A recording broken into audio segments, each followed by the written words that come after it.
ॐ अज्ञानतिमिरान्धस्य ज्ञानाञ्जनशलाकया चक्षुरुन्मिलितं येन तस्मै श्रीगुरवे नमः। श्रीचैतन्यमनोभीष्टं स्थापितं येन भूतले स्वयं रूपकदा मह्यं ददाति स्वपदान्तिकं।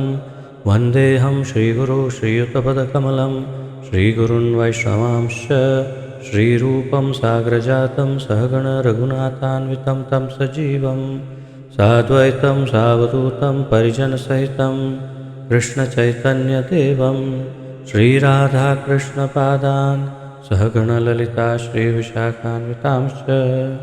हे कृष्ण करुणा सिन्धु दीनबन्धो जगत्पते गोपेश गोपिकान्त राधाकान्त नमोऽस्तुते। तप्तकाञ्चन गौराङ्गी राधे वृन्दावनेश्वरी वृषभानुसुते देवी प्रणमामि हरिप्रिये। वाञ्छाकल्पतरुभ्यश्च कृपासिन्धुभ्य एव च पतितानां पावनेभ्यो वैष्णवेभ्यो नमो नमः। अनन्तकोटिवैष्णववृन्द की जय। नारायणं नमस्कृत्य नरं चैव नरोत्तमं देवीं सरस्वतीं व्यासं ततो जयमुदीरयेत्। शृण्वतां स्वकथः कृष्ण पुण्यश्रवणकीर्तनः हृद्यन्तस्थो यभद्राणि विद्युनोति सुहृत्सतां। नष्टप्रायेषु अभद्रेषु नित्यं भागवत सेवया भगवती उत्तमश्लोके भक्तिर्भवति नैष्ठिकी। ॐ नमो भगवते वासुदेवाय। ॐ नमो भगवते वासुदेवाय। ॐ नमो भगवते वासुदेवाय। नमः विष्णुपादाय कृष्णप्रेष्ठाय भूतले श्रीमते जयपताका स्वामिन् इति नामिने। नमो आचार्यपादाय निताय कृपाप्रदायने गौरकथाधामदाय नगरग्रामतारिणे। नमः विष्णुपादाय कृष्णप्रेष्ठाय भूतले श्रीमते भक्तिवेदान्तस्वामिन् इति नामिने। नमस्ते सारस्वते देवे गौरवाणी प्रचारिणे निर्विशेषशून्यवादी पाश्चात्यदेशतारिणे। जय श्री कृष्ण चैतन्य प्रभु नित्यानंद श्री अद्वैत गदाधर श्रीवासादि गौर भक्तवृंद। हरे कृष्ण कृष्ण कृष्ण हरे हरे हरे राम राम राम हरे हरे। हरे कृष्ण कृष्ण कृष्ण हरे हरे हरे राम राम राम हरे हरे। हरे कृष्ण कृष्ण कृष्ण हरे हरे हरे राम राम राम हरे हरे।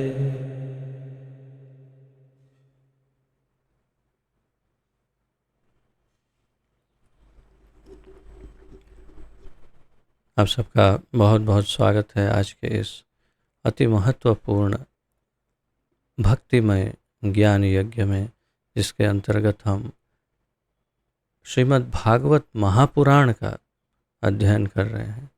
इसका आलेखन हमारे इस्कॉन के संस्थापक आचार्य श्रीमद् अभय चरणारविंद भक्ति वेदांत स्वामी श्रील प्रभुपाद जी ने किया है। श्रील प्रभुपाद की जय। तो इस अति सुंदर ज्ञान यज्ञ के अंतर्गत हम प्रथम स्कंद के पंचम अध्याय का अध्ययन कर रहे हैं। इसमें श्रील नारद मुनि व्यासदेव को श्रीमद् भागवत महापुराण का महत्व समझा रहे हैं, तथापि वे भागवत के अन्य शास्त्रों की तुलना में जो शुद्धता, पवित्रता और भगवान के संदर्भ में उसका जो महत्व है, वो अब आने वाले श्लोकों में समझाने वाले।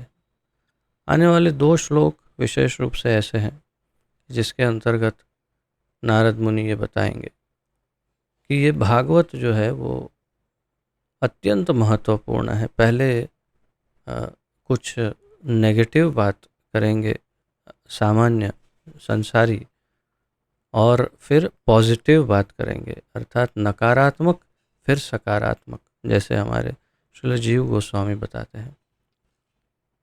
तो पहले नकारात्मक ऊर्जा का वर्णन भौतिक संसार की, और फिर उसे सकारात्मकता में किस तरह से भागवत द्वारा बदला जा सकता है उसका वर्णन अब 2 श्लोकों में होगा।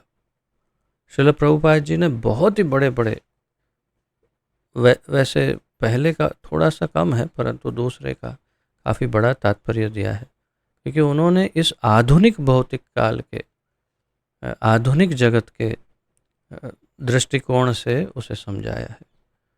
तो हम प्रारंभ करते हैं। प्रयास यही रहेगा कि दोनों श्लोक ले पाएँ, 10 और 11, परंतु यथा समय देखते हैं कितना कर पाते हैं। तो प्रारंभ करते हैं। सबसे पहले हम कल के श्लोकों का पुनरावर्तन और फिर आज का प्रारंभ करते हैं श्लोक। तो कल आप सब पढ़ पा रहे हैं, स्क्रीन पर दिख रहा है। तो कल हमने 7वें, 8वें और 9वें श्लोक का अध्ययन किया। इसमें मूल रूप से ये आखिरी श्लोक 7वां जो व्यासदेव बोल रहे हैं, आप सूर्य के समान तीनों लोकों में विचरण कर सकते हैं और वायु के समान प्रत्येक व्यक्ति के अंदर प्रवेश कर सकते हैं, नारद मुनि को कह रहे हैं व्यासदेव। इसलिए आप सर्वव्यापी परमात्मा के तुल्य हैं। अतः आपसे प्रार्थना है कि नियमों तथा व्रतों का पालन करते हुए दिव्यता में लीन रहने पर भी मुझ में जो कमी हो उसे खोज निकालें। तो इस प्रकार बड़ी विनम्रता से जो गुरु ने कहा उसे स्वीकार किया, जो गुरु ने स्तुति की उसका स्वीकार भी किया विनम्रता के कारण, परंतु बताया कि वास्तव में मैं उसके लायक नहीं या अपूर्ण हूँ और मुझ में जो कमियाँ हैं वो आप मुझे बताइए, क्योंकि मुझ में ऐसी क्षमता नहीं कि मैं अपनी कमियों को देख पाऊँ। और फिर नारद मुनि 8वें श्लोक में कहते हैं, वास्तव में आपने भगवान की अलौकिक तथा निर्मल महिमा का प्रसार नहीं किया। जो दर्शन शास्त्र या परमेश्वर की दिव्य इंद्रियों को तुष्ट नहीं कर पाता वह व्यर्थ समझा जाता है। तो जो भी शास्त्र, उनके शास्त्रों में जो कोई भी ज्ञान है उसके द्वारा यदि भगवान की इंद्रियां तुष्ट नहीं होती तो उस ज्ञान को, उस शास्त्र को ही व्यर्थ समझा जाता है। आगे आने वाले श्लोकों में इसी का वर्णन है कि किस प्रकार अन्य शास्त्र व्यर्थ हो जाते हैं। और फिर 8-9वें श्लोक में बताते हैं श्रील नारद मुनि, हे महामुनि, यद्यपि आपने धार्मिक कृत्य इत्यादि 4 पुरुषार्थों का विस्तार से वर्णन किया है, धर्म, अर्थ, काम और मोक्ष, किंतु आपने भगवान वासुदेव की महिमा का वर्णन नहीं किया है।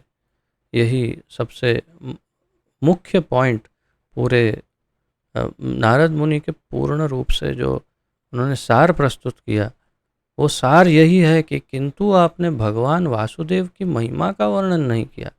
भले आपने धर्म का वर्णन किया, धर्म के विभिन्न अंगों को समझाया, 4 पुरुषार्थों को समझाया, सभी वेद, पुराण, उपनिषद आदि सब लिखा, लेकिन भगवान वासुदेव की महिमा का वर्णन नहीं किया। और इसी के आधार पर अब 10वां श्लोक, जिसका आज हम उच्चारण करने वाले हैं और अध्ययन, तो आइए प्रारंभ करते हैं।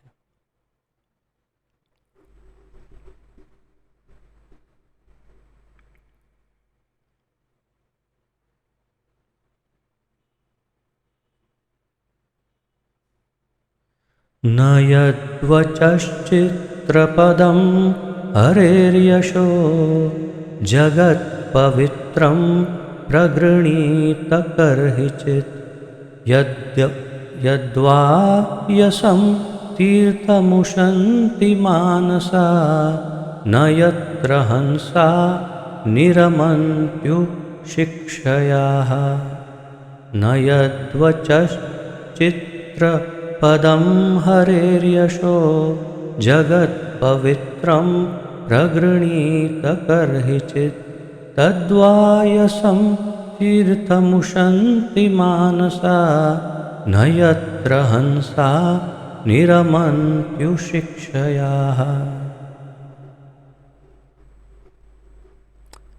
न यद्वचत् न यद्वचश्चित्रपदं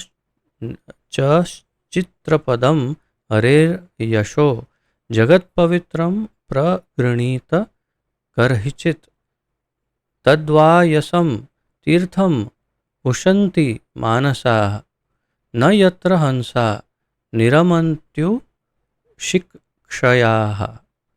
इस शिक्षयाः इस प्रकार, क्योंकि ये उक्षया और शिक्ष ये दो अलग शब्द है, तो उशिक और क्षयाः, उशिक क्षयाः उसका जोड़ तो शिक्षयाः इस प्रकार उसका उच्चारण होता है। ज़्यादातर कभी हम ऐसा शब्द देखते नहीं जिसमें क और क्ष एक साथ में हो, इसलिए उच्चारण थोड़ा सा अटपटा है इसका।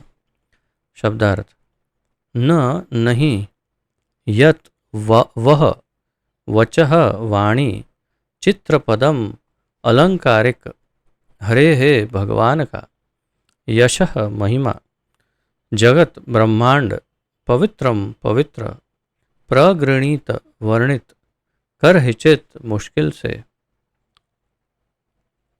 तत् उस, वायसम कौवे को, वायस वायसम अर्थात ये शब्द विशेष है, वायसम अर्थात कौवो को, तीर्थम तीर्थ स्थान, उशंति सोचते हैं, मानसाः साधु पुरुष। मानसाः शब्द पर इतना अधिक विवरण हुआ है आचार्यों द्वारा कि मुझे ये पढ़ते और तैयार करने में मुझे लगता है कम से कम 1-1.25 घंटा तो केवल इसमें लग गया होगा। मानसाः, क्या लिखूं, क्या कहूं, क्या आपको बताऊं, क्या ना बताऊं। तो ये मानसाः शब्द जो है उसमें बहुत ही अधिक शब्दों का, बहुत ही अधिक अर्थों का समन्वय है एक ही शब्द में। तो प्रभुपाद जी ने जो यहाँ अनुवाद किया है उसे पहले समझिए। मानसाः अर्थात साधु पुरुष। आगे हम देखेंगे कि अलग अलग आचार्य किस प्रकार इसके अर्थ बताते हैं। न नहीं, यत्र जहाँ, हंसाः तो ये भी शब्द, और एक हंसाः यानी परमहंस पुरुष। यहाँ पर प्रभुपाद जी ने इसका अनुवाद किया है परमहंस पुरुष। बिल्कुल उपयुक्त, योग्य ही दोनों, सब कुछ सारा जो भी शब्दार्थ दिया प्रभुपाद जी ने उपयुक्त दिया, लेकिन आचार्यगण इसके अन्य दृष्टिकोण दिखाते हैं। एक ही वस्तु है, एक ही वस्तु है और उसके अलग अलग दृष्टिकोण से आप उसको अलग देखते हैं। जैसे सिक्के की 2 साइड, एक ही सिक्के की एक साइड में कुछ लिखा है, दूसरी साइड में कुछ। आप एक साइड से देखो, पीछे की साइड नहीं देखते और फिर कहो नहीं यहाँ ये लिखा है, पीछे जो खड़ा है बोलता है नहीं इसमें ये लिखा है, और फिर आप यदि सोचो कि नहीं ये तो कुछ गड़बड़ है, तो कोई गड़बड़ कोई नहीं है, दृष्टिकोण अलग है। तो अच्छे सुंदर सुंदर विभिन्न प्रकार के दृष्टिकोणों को प्रदर्शित कर रहे हैं आचार्यगण, तो उसे सबसे पहले हम प्रभुपाद जी के दृष्टिकोण से देखेंगे और फिर अन्य आचार्यों के दृष्टिकोण का आनंद लेंगे। तो हंसाः परमहंस पुरुष, निरमंती आनंद लेते हैं। ये शब्द भी ऐसे कुछ विशेष इसके अर्थ नहीं, परंतु सीधा अर्थ है, निरमंती यानी आनंद लेते हैं। उशिक क्षयाः, इसके भी अनेक अर्थ किए हैं आचार्यों ने। श्रीधर स्वामी ने बहुत सुंदर इसके अर्थघटन समझाए तीनों शब्दों के, तो हम अंत में श्रील श्रीधर स्वामी के अर्थ देखेंगे, क्योंकि सभी आचार्यों ने जैसे वर्णित किया उससे अलग एक एक को अलग से उन्होंने वर्णित कर दिया। तो फिर भी क्योंकि अन्य आचार्यों ने श्रीधर स्वामी की टीका को पढ़कर ही उन्होंने अपने अपने भाष्य लिखे हैं, जैसे श्रील जीव गोस्वामी ने भी, श्रील वल्लभाचार्य ने भी और श्रील विश्वनाथ चक्रवर्ती ठाकुर ने भी श्रीधर स्वामी की टीका पढ़कर ही उन्होंने सबने अपनी अपनी टीकाएं लिखी है। तो अर्थात मूल इसका जो अर्थघटन है वो श्रीधर स्वामी द्वारा दिया गया था। अब पहले श्रील प्रभुपाद जी का इसका अनुवाद देखते हैं। जो वाणी संपूर्ण ब्रह्मांड के वायुमंडल को परिशुद्ध करने वाले भगवान की महिमा का वर्णन नहीं करती, उसे साधु पुरुष कौवों के स्थान के समान मानते हैं। चूंकि परमहंस पुरुष दिव्य लोक के वासी होते हैं, अतः उन्हें ऐसे स्थान में कोई आनंद नहीं मिलता। बड़ा सरल सीधा और एकदम स्पष्ट इसका अर्थ है। जो वाणी अर्थात जो शास्त्र संपूर्ण ब्रह्मांड के वायुमंडल को परिशुद्ध करने वाले भगवान, अर्थात संपूर्ण ब्रह्मांड का उद्धार करने वाले। यहाँ पर इस प्रकार का उदाहरण है कि वायुमंडल को वायुमंडल को कौन परिशुद्ध करता है? तो आपके घर में एक एयर प्योरीफायर रख लीजिए, तो आपके घर की वायु शुद्ध हो जाएगी। परंतु एक आजकल आधुनिक ऐसा उपकरण मिलता है, शायद आप में से कुछ नहीं भी जानते होंगे, जिसे एयर प्योरीफायर कहते हैं। अब वो एयर प्योरीफायर यानी वायु को शुद्ध करने वाला ऐसा उपकरण ऐसा हो कि जो संपूर्ण ब्रह्मांड की वायु को शुद्ध करे, वो उपकरण का नाम है भगवान। तो भगवान को इस प्रकार उद्देशित किया, केवल जताने के लिए इस बात को कि भगवान जो कार्य कर सकते हैं और कोई नहीं कर सकता। तो जो वाणी संपूर्ण ब्रह्मांड अर्थात जो शास्त्र संपूर्ण अर्थ भगवान की महिमा का वर्णन नहीं करती, जो शास्त्र भगवान की महिमा का वर्णन नहीं करता, या जो वाणी हम जो बोलते हैं, जो वाणी भगवान की महिमा का वर्णन नहीं करती, उसे उस वाणी को उस शास्त्र को साधु पुरुष अर्थात भक्तजन या भक्त ही जन, तो उसे साधु पुरुष कौवों के स्थान के समान मानते हैं।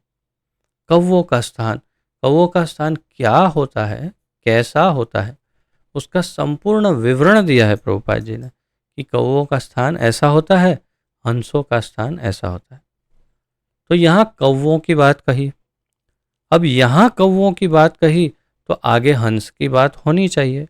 तो यहाँ मानसाहा हंसाहा अर्थात वास्तव में तो हंस की होनी चाहिए बात, परंतु प्रभुपाद जी क्या कह रहे हैं?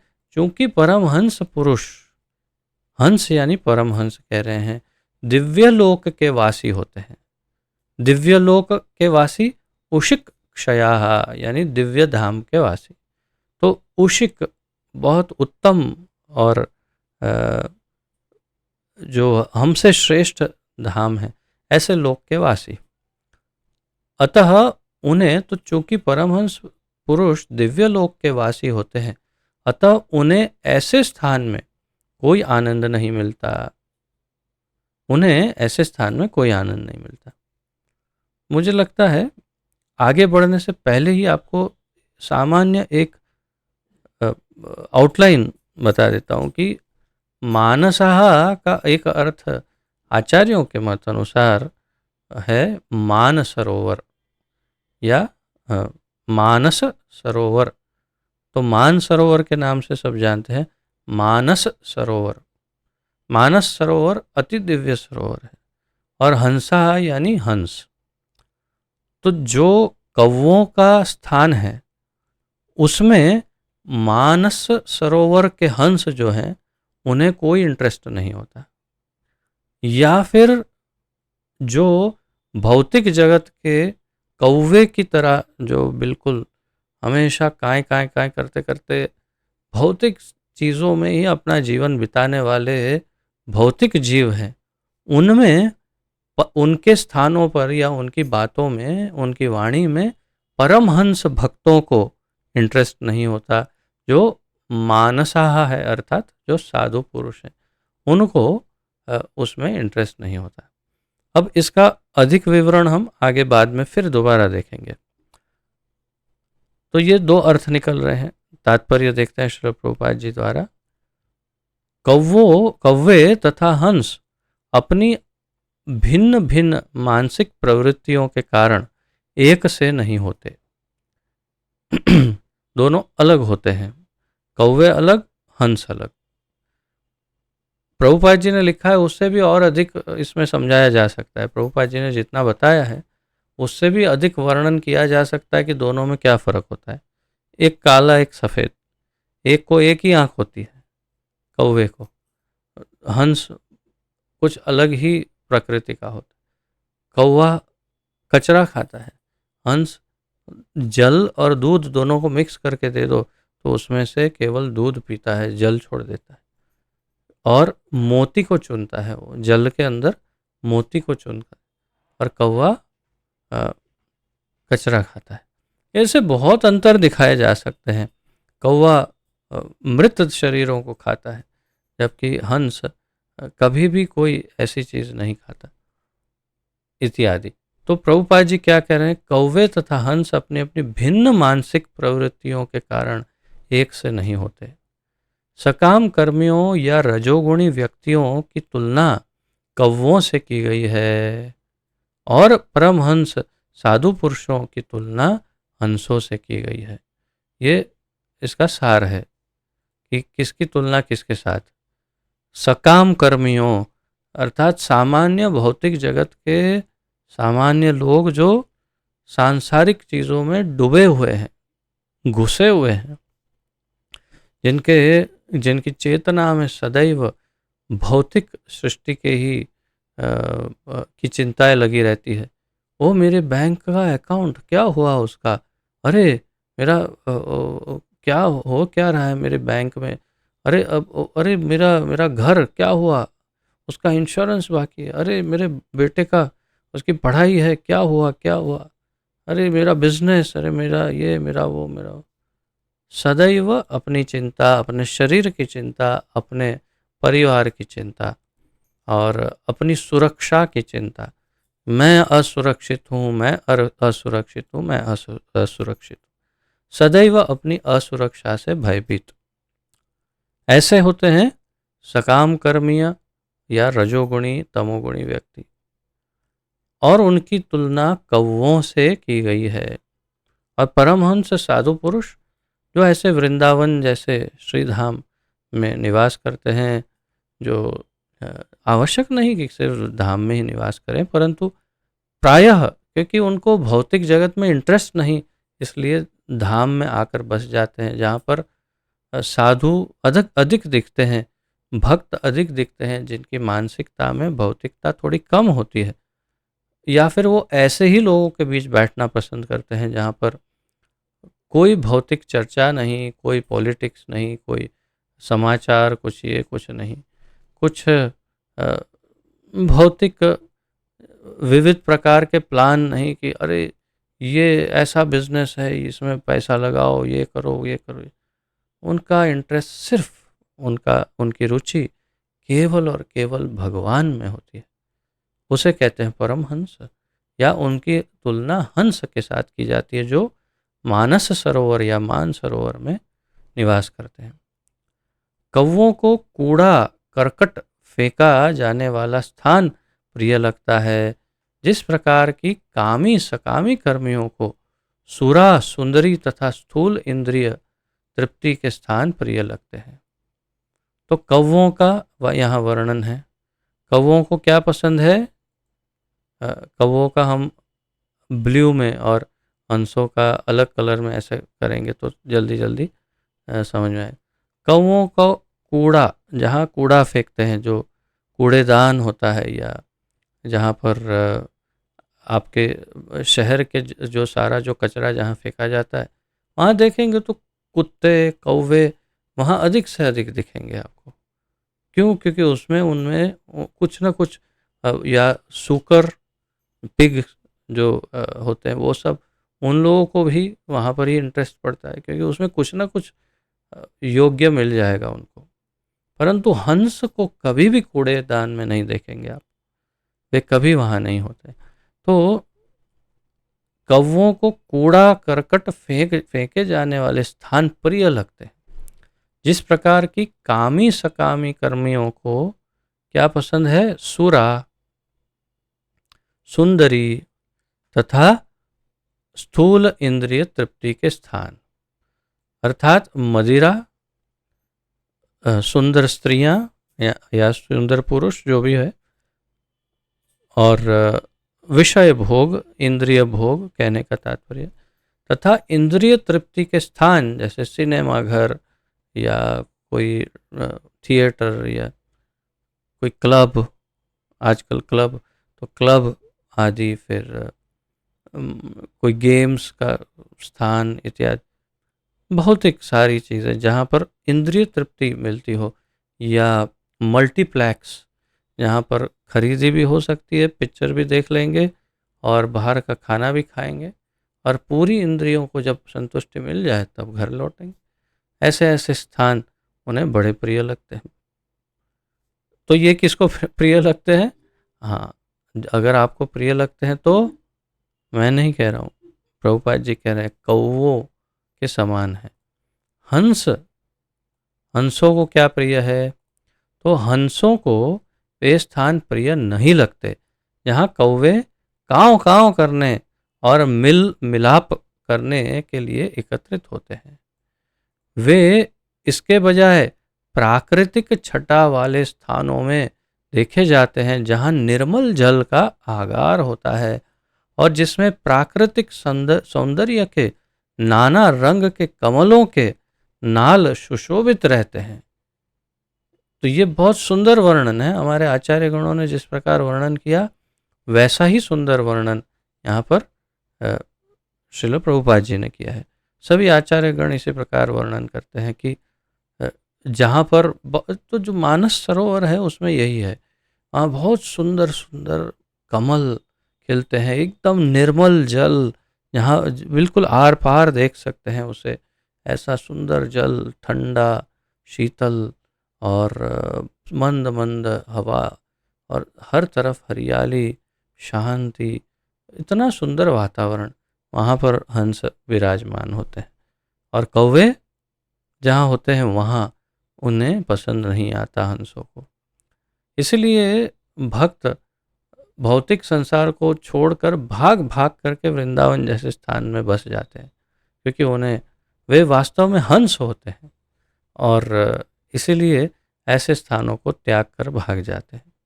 इन दो प्रकार के पक्षियों में यही अंतर है, प्रभुपाद जी कह रहे हैं। प्रकृति ने विभिन्न योनियों के जीवों को भिन्न भिन्न मानसिकताएं दी है, अतएव उन्हें एक ही श्रेणी में लाना संभव नहीं है। प्रकृति ने अलग अलग शरीर, अलग अलग मानसिकता, अलग अलग सब कुछ, स्वभाव सब अलग दिया, और इसीलिए सबको एक साथ लाना ये संभव नहीं है। जबकि आज का आधुनिक मानव क्या कर रहा है? यही प्रयास कर रहा है। आधुनिक जो सभ्यता है वो ऐसा प्रयास कर रही है कि सारी मानव जाति एक हो जाए। कैसे हो सकती है? हमारे शास्त्र तो कहते हैं 84 लाख योनियों में से 4 लाख तो मनुष्य की योनियां हैं, अर्थात 4 लाख प्रकार के मनुष्य हैं, ये हमारे शास्त्र कहते हैं। तो इस प्रकार प्रभुपाद जी इसका अंतर बता रहे हैं। इसी प्रकार से विभिन्न मानसिकता वाले व्यक्तियों के लिए भिन्न भिन्न प्रकार का साहित्य होता है। अब साहित्य की बात, क्योंकि मूल रूप से ये बात तो साहित्य की ही है। मूल रूप से नारद मुनि उन्हें वेदों में, पुराणों में, उपनिषदों आदि में, महाभारत और श्रीमद् भागवत में जो अंतर है वही दिखाना चाह रहे हैं। और इसलिए मूल इनका जो कहने का उद्देश्य है वो तो शास्त्र ही है।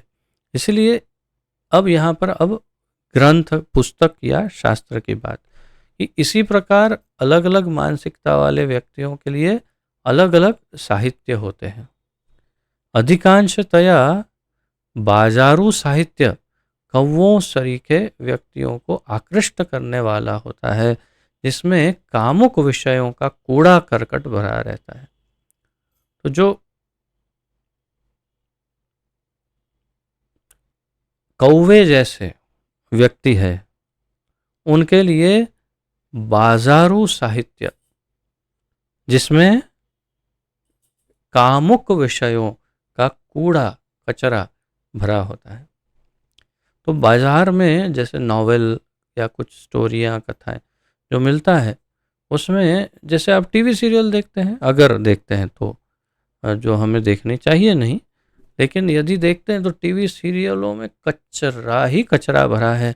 इसके अंदर अतिशय काम, अतिशय क्रूरता, हिंसा, लोभ, अतिशय घृणा, द्वेष, यही सब दिखाया जाता है। और क्या दिखाया जाता है? भगवान के शास्त्रों पर आधारित कोई सीरियल हो तब अलग बात है। जैसे पूर्व काल में रामायण और महाभारत होती थी सीरियल, वैसी कोई सीरियल हो जो शुद्ध हो तो ठीक है। अन्यथा आजकल की जो ऐसी सीरियलें हैं आध्यात्मिक, उसमें भी सिर्फ मनगढ़ंत बातें ही दिखाते हैं, अधिक से अधिक शास्त्रों पर आधारित बातें तो बहुत कम दिखाई जाती है। तो ये साहित्य कहो या ऐसे सीरियल कहो या फिल्म्स आदि कहो, ये सब अधिकतर उसमें कामुक विषयों का कूड़ा कचरा भरा रहता है। और अब तो हिंसा आदि भी उसमें अधिक रहता है। ऐसे विषय सामान्य रूप से स्थूल शरीर तथा सूक्ष्म मन से संबद्ध होने से संसारी वार्ताएं कहे जाते हैं, और इसे सांसारिक कथा, सांसारिक वार्ता कहा जाता है।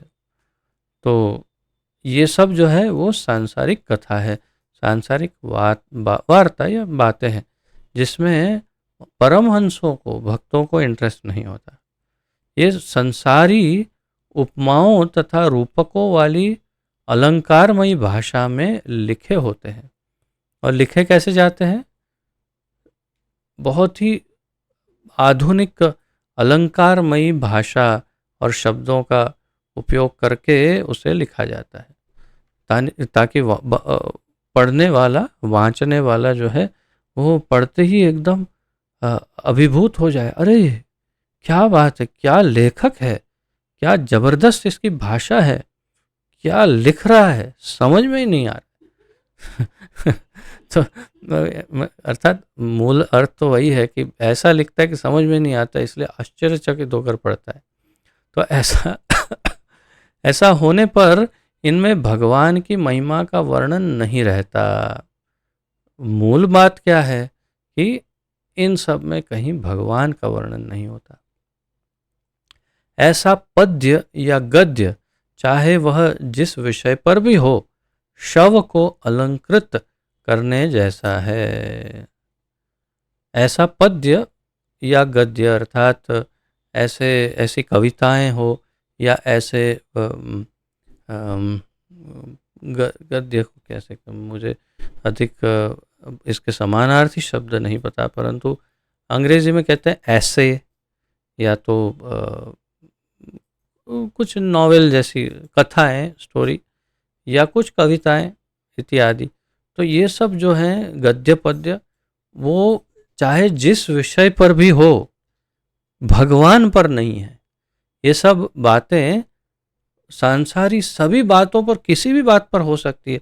ये कामुक विषयों पर हो सकती है, या बहुत अच्छे हेल्थ फिटनेस और इसके ऊपर हो सकती है, या पॉलिटिक्स पर, या किसी भी वस्तु पर हो सकती है, लेकिन इसमें भगवान का वर्णन नहीं। इसलिए शव को अलंकृत करने जैसा है, प्रभुपाद जी कह रहे हैं। शव को अलंकृत करना अर्थात यदि एक जीवित व्यक्ति, एक सुंदर स्त्री है, बहुत सुंदर ढंग से वो तैयार होती है, अपने आप को अलंकृत करती है, अर्थात बहुत सुंदर अलंकार आभूषण पहन करके तैयार होती है, और इधर से उधर यहाँ से वहाँ चलती फिरती है तो सुंदर लगती है। परंतु एक, या तो फिर वही स्त्री जब मर जाती है, मृत्यु हो जाती है उसकी, और वो शव हो जाता है फिर, और उस शव पर वही सारे आभूषण, अलंकार, श्रृंगार लगाए जाते हैं, तो सुंदर नहीं लगता है। उस शव से भय ही लगता है, उस शव से भय ही लगता है। भले वो सुंदर स्त्री घूमती फिरती थी, सबको आकर्षित करती थी, लेकिन अब वो शव हो गया तो उसे चाहे कितने भी आभूषण पहना हो, वो सुंदर नहीं लगता। तो चैतन्य चरितामृत में, क्षमा करिए, हरि भक्ति सुधोदय एक शास्त्र है, उसमें इसका एक सुंदर वर्णन है, विवरण है, जो श्रील प्रभुपाद जी इस श्लोक का बहुत उच्चारण करते थे। यहाँ पर उन्होंने केवल श्लोकों के अर्थ ही समझाए, कभी श्लोक नहीं लिखे उन्होंने, आप देख सकते हैं।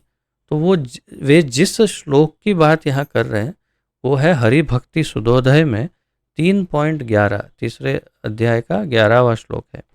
भगवत भक्ति हीनस्य जाति शास्त्रम जपस्तपः अप्राणस्य अप्राणस्यैव देहस्य मंडनम लोकरंजनम। बहुत सुंदर है। अप्राणस्यैव देहस्य मंडनम लोकरंजनम, अर्थात यदि कोई मृतदेह हो, उस पर आप चाहे कितना भी श्रृंगार करो और फिर आपको लगे कि हाँ सब लोग बहुत प्रसन्न हो जाएंगे, तो कोई प्रसन्न नहीं होने वाला उससे, क्योंकि वो शव तो शव ही है, चाहे उस पर कितना भी अलंकार क्यों न लगाओ, वो सुंदर नहीं लगेगा। तो अप्राणस्यैव देहस्य मंडनम लोकरंजनम, ये है हरि भक्ति सुधोदय से लिया हुआ, उसका यहाँ प्रभुपाद जी वर्णन कर रहे हैं। आध्यात्मिक दृष्टि से उन्नत मनुष्य जो हंस के समान है, यानी जो परमहंस है, ऐसे मृत साहित्य में रुचि नहीं रखते, और ये जो मृत देह है उसे उस साहित्यों के साथ तुलना हुई जिसमें भगवान का वर्णन नहीं है। जिसमें भगवान का वर्णन नहीं है वो उस मृत देह के समान मृत शास्त्र है, क्योंकि यह तो आध्यात्मिक दृष्टि से मृत पुरुषों के लिए ही आनंद का स्रोत होता है। और प्रभुपाद जी एक कदम और आगे बढ़ा करके कह रहे हैं कि ऐसे शास्त्र या ऐसे ग्रंथ या ऐसी किताबें, ऐसी कविताएं जिसमें भगवान का वर्णन नहीं, वो तो मृत पुरुषों को ही आनंद प्रदान करता है। अर्थात कि उसको पढ़ने और आनंद लेने वाले लोग मृत के समान ही है, मान लो कि मरे हुए हो। ऐसा रजो तथा तमोगुणी साहित्य विभिन्न शीर्षकों से वितरित किया जाता है, किंतु इसमें मानव की आध्यात्मिक जिज्ञासा की पूर्ति नहीं हो पाती। तो इसमें और फिर इसको ऐसे ऐसे शीर्षक दिए जाते हैं, ऐसे रजो तमोगुणी साहित्य विभिन्न शीर्षकों से वितरित किए जाते हैं। हमेशा स्मरण रखिए, कोई शीर्षक अगर आकर्षक है तो बहुत लोग केवल शीर्षक से ही आकर्षित हो जाते हैं। जैसे पूर्व काल में एक किताब थी जो इस विश्व की सबसे अधिक बिकने वाली 10 किताबों में से एक थी। उसका नाम है थिंक एंड ग्रो रिच। आप अगर गूगल में टाइप करेंगे थिंक एंड, केवल इतना ही टाइप करेंगे ना, थिंक एंड, तो सीधा सामने आ जाएगा थिंक एंड ग्रो रिच। इतनी फेमस ये किताब, और इनके लेखक हैं नेपोलियन हिल। तो युवा अवस्था में, बहुत ही एकदम अत्यंत युवा तरुण अवस्था में मेरे हाथ में भी ये किताब आई थी, मैंने भी पढ़ी थी। तो शीर्षक क्या है? थिंक एंड ग्रो रिच, अर्थात सोचिए और अपनी सोच से ही आप धनवान बन जाइए। सोचिए और धनवान बनिए। कौन आकर्षित नहीं होगा? इस विश्व की सबसे अधिक 10 बिकने वाली किताबों में से एक ये किताब इतनी फेमस और बहुत चर्चा सब जगह। निश्चय ही उसमें उन्होंने केवल कोई बिल्कुल व्यर्थ के तुक्के लगाए हो, ऐसा ऐसा नहीं था। उन्होंने विचार शक्ति या विचारों की शक्ति का वर्णन उसमें किया है मुख्य रूप से, कि विचारों से कैसे अपने जीवन को बदला जा सकता है, ऐसे वो कहना। लेकिन केवल टाइटल के आधार पर इतना फेमस। और एक किताब थी, how to win friends and influence people, Dale Carnegie, ये इसके लेखक हैं। ये भी बहुत वही सबसे अधिक बिकने वाली 10 किताबों में से एक, ये भी how to win friends and influence people, कैसे मित्रों को जीता जाए या अधिक से अधिक मित्र बनाए जाए और किस प्रकार लोगों को प्रभावित किया जाए। वाह वाह, शीर्षक पढ़कर लोग टूट पड़ते, अरे हमें वही तो चाहिए भाई, हम अधिक से अधिक लोगों को अपना मित्र बना करके उनको प्रभावित करना चाहते हैं ताकि हम सफल हों और बहुत ही फेमस हो जाए। और आपको सबसे आश्चर्य की बात बताएं, ये व्यक्ति डेल कार्नेगी जो इसके लेखक हैं, वे जब जब अंतिम स्थिति थी, जब वे इनकी मृत्यु हो गई, तब उनके पास कोई मित्र या कोई परिजन या कोई नहीं था, बिल्कुल अकेले थे। और उन्होंने लिखा क्या, how to win friends and influence people, कैसे मित्रों को जीता जाए। वे अकेले ही गुजर गए, मित्र नहीं थे कोई साथ, परंतु उस शीर्षक से इतने आकर्षित होकर संपूर्ण जगत में सब उसको खरीद रहे हैं। जैसे मैंने कहा, मेरी तरुण अवस्था में ये किताब भी पढ़ी थी मैंने, क्योंकि इतने आकर्षक शीर्षक हैं जिससे हम लगता है कि हम कुछ बहुत ज़बरदस्त कर पाएंगे संसार में, और हुआ क्या, व्यक्त करने जैसा नहीं है, कुछ भी नहीं हुआ, कुछ भी नहीं, कोई फर्क नहीं। तो ऐसा तमो तथा रजोगुणी साहित्य विभिन्न शीर्षकों से वितरित किया जाता है।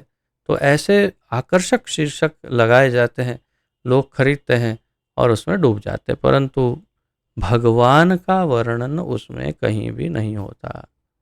इसलिए भगवान भी भगवत गीता में कहते हैं, यामिमाम पुष्पिताम वाचः, तो जो वेद हैं, वेद वादरताम पार्थ, तो यामिमाम पुष्पिताम वाचः, अर्थात ये सब जो वेद हैं, वेदों में बहुत ही फ्लावरी लैंग्वेज, पुष्पों जैसी सुगंधित आकर्षित करने वाली रंग बिरंगी भाषा से वेद लिखे हैं ताकि सब आकर्षित हो, परंतु अंदर है कुछ नहीं, अर्थात भगवान का वर्णन नहीं है। अतएव हंस सदृश आध्यात्मिक पुरुषों को ऐसे साहित्य से कोई सरोकार नहीं होता। तो हंस जैसे परमहंस आध्यात्मिक लोग जो हैं, भक्त हैं, उन्हें इन सब से कोई मतलब नहीं, कोई इंटरेस्ट नहीं होता।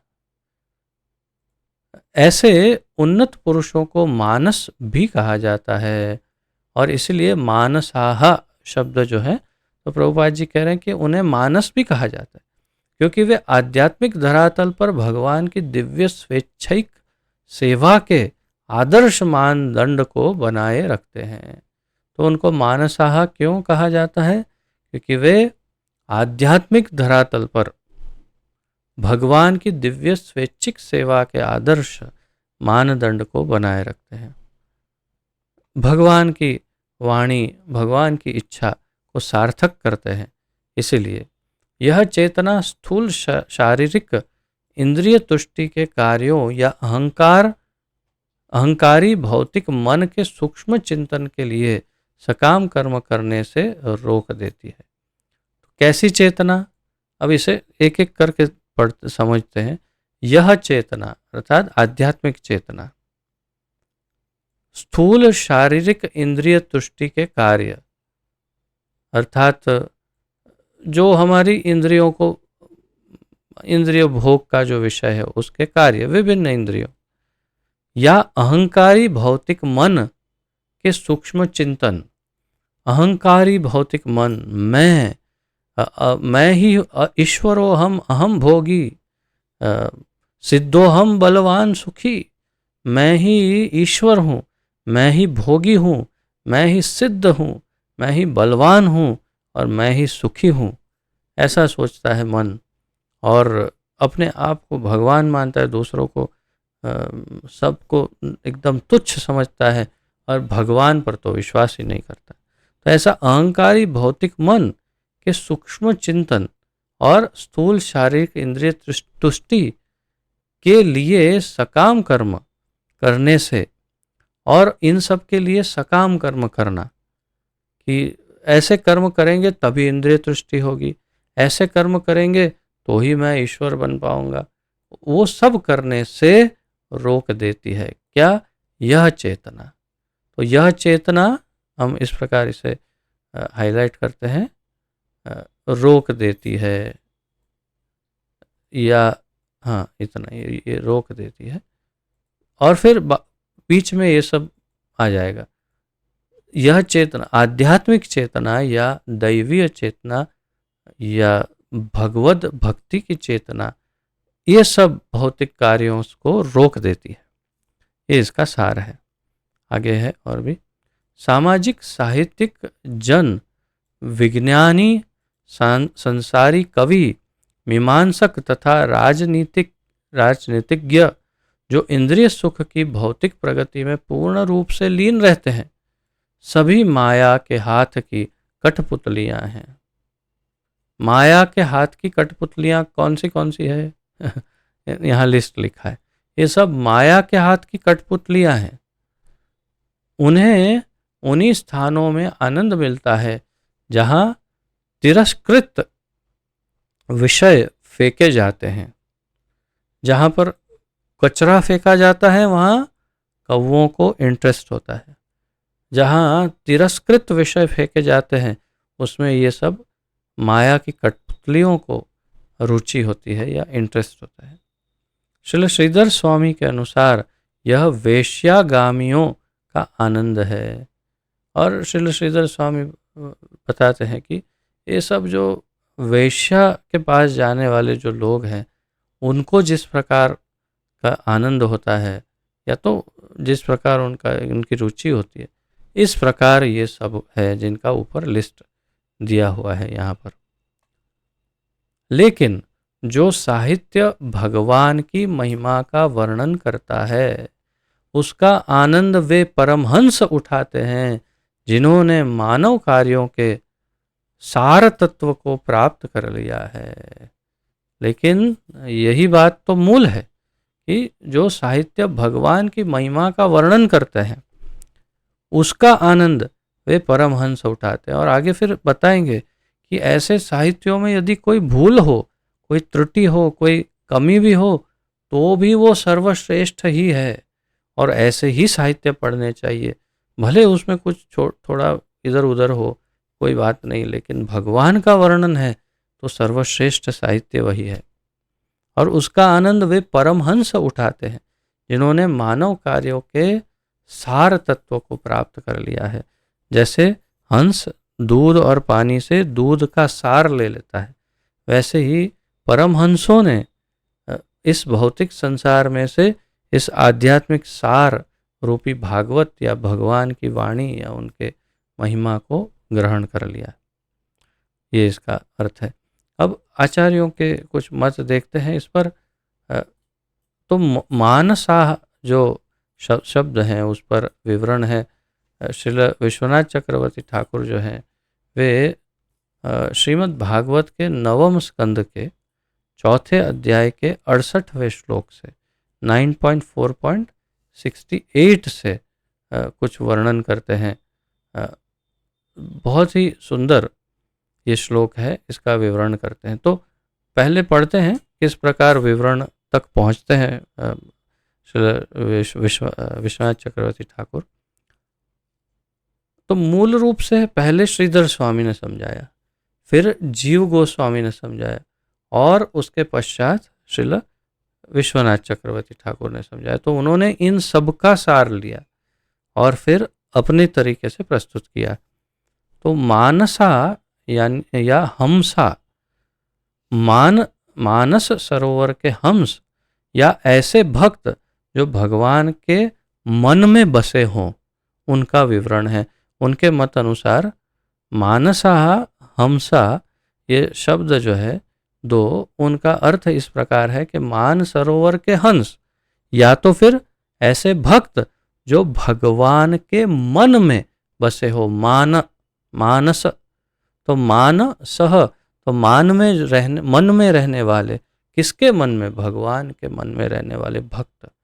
ऐसे हंस यानी परमहंस, और भगवान के मन में रहते हैं भक्त, उनका वर्णन इस श्लोक में है। 9वें अध्याय के 9वें स्कंद के 4th अध्याय के 68वें श्लोक में इसका वर्णन है। साधवो हृदयम मह्यम, साधुनाम हृदयम तु अहम, साधुना मद अन्यत ते न जानन्ति, मद अन्यत ते न जानन्ति, नाहम तेभ्यो मनाग अपि। ये वही घटना है जहाँ पर दुर्वासा मुनि सुदर्शन चक्र से प्रताड़ित होते होते, दुखी होते होते, घूमते घूमते घूमते अंत में नारायण के पास पहुंचते और बोलते बचाइए बचाइए बचाइए। तो 9.4.63 में भगवान कहते हैं अहम भक्त पराधीनो ही अस्वतंत्र इव द्विजः, ऐसे वर्णन करते हैं। और फिर अनेक श्लोकों में अपने भक्तों की महिमा स्वयं भगवान करते, अपने भक्तों की महिमा स्वयं भगवान करते हैं। और उस क्रम में 68वें श्लोक में बता रहे हैं साधवो हृदयम मह्यम, और कहते हैं मद अन्यत ते, क्षमा करिए, साधुनाम हृदयम तु अहम। तो साधु या भक्त जो हैं वो मेरा हृदय है और मैं उनका हृदय हूँ, या मैं उनके हृदय में रहता हूँ, या मैं उनका हृदय ही हूँ, ऐसे। और मद अन्यत ते न जानन्ति, मेरे अलावा और कुछ, मेरे सिवा उन्हें कुछ और कुछ जानते ही नहीं है। कुछ भी कहो तो मुझे ही, मेरी ही बात करते हैं। नाहम तेभ्यो मनाग अपि, और मैं भी उन्हें मनाक अपि, ये शब्द जो है उसका अर्थ है एक क्षण के लिए भी मैं भी कुछ और नहीं जानता, मैं सिर्फ अपने भक्तों को ही जानता हूँ। इसलिए तो पहले कह दिया कि हम भक्त पराधीन हो। भगवान भक्त के हैं, भक्त भगवान के हैं। भगवान भक्त के अलावा और कुछ नहीं जानते, और भक्त भगवान के सिवा और कुछ नहीं जानते। बहुत सुंदर इसका अनुवाद पढ़ते हैं। शुद्ध भक्त सदैव मेरे हृदय के भीतर रहता है और मैं सदैव शुद्ध भक्त के हृदय में रहता हूँ। मेरे भक्त मेरे सिवा और किसी को नहीं जानते, और मैं भी उनके सिवा और किसी को नहीं जानता, भगवान कह रहे। 9:4-68 बहुत सुंदर श्लोक है, कंठस्थ करने योग्य है। तथा फिर आगे श्रील विश्वनाथ चक्रवर्ती कहते हैं या फिर मानसा का अर्थ, पहला अर्थ समझाया उन्होंने, मानसा का पहला अर्थ उन्होंने समझा दिया जो आप सबने सुना। दूसरा अर्थ बता रहे हैं कि या फिर मानसा अर्थात जिन्होंने मन को त्याग दिया हो, मन को ही त्याग दिया हो, क्षमा करिए, मान को ही त्याग दिया हो, मान सा यानी मान को जिन्होंने त्याग दिया हो।